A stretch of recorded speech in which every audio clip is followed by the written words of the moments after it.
The Ontario government spent almost $1 billion on a huge new Toronto courthouse. It didn't ensure it's fully accessible to people with disabilities. Here are highlights of this $1 billion accessibility bungle. My name is David Lepofsky. I'm the chair of the Accessibility for Ontarians with Disabilities Act Alliance. They got some things right, but there's nowhere near enough disability parking for the public.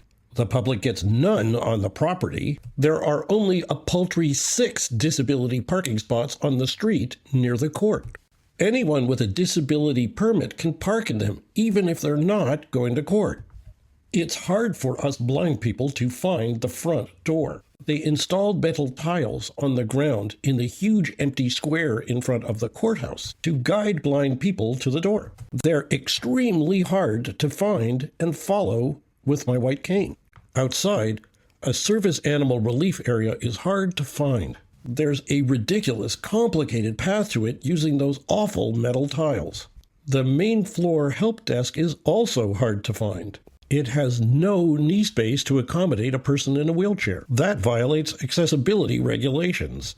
Signage in front of courtrooms talks about courtroom decorum, but not about how to find accessibility help. An unnecessary multi-floor atrium has huge windows. That causes glare. Glare is bad for some with low vision or autism. Atriums have poor acoustics. That's bad for those with low vision, autism, or partial hearing loss. Elevators have braille and raised print letters by the buttons. Sometimes the braille number is not on the same level as the button.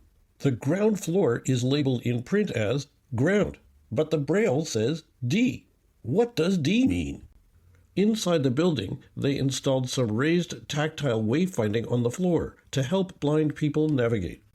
This wayfinding leads me to a big open area, but stops dead. Open areas are where we need this wayfinding the most. A bizarre wayfinding path goes from this courtroom door across the hall to a blank wall, a path to nowhere. Some floor wayfinding tactile markings are not color contrasted with the floor. They are useless for guiding people with low vision. They are a tripping hazard for any sighted people. Don't trust public washroom braille signage.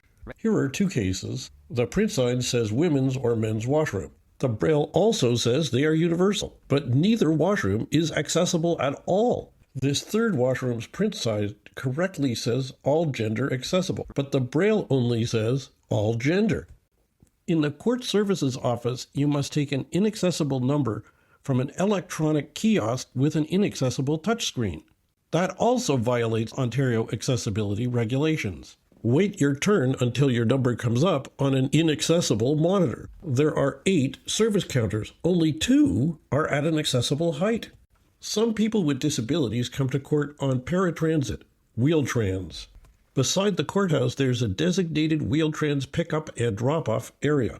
Here, other vehicles parked in it with impunity. Inside on the main floor, there's a Wheel-Trans waiting area.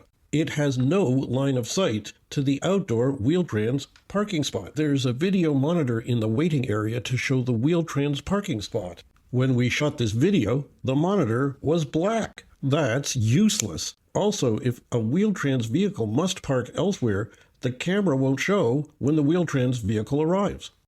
We warned the government about this building's accessibility problems well before construction began. This accessibility bungling will happen again in other public infrastructure projects unless the Ontario government makes major, long overdue changes. Learn much more on YouTube. Watch our 14-minute or more detailed 49-minute video. Search on $1 billion accessibility bungle. More at www.aodaalliance.org.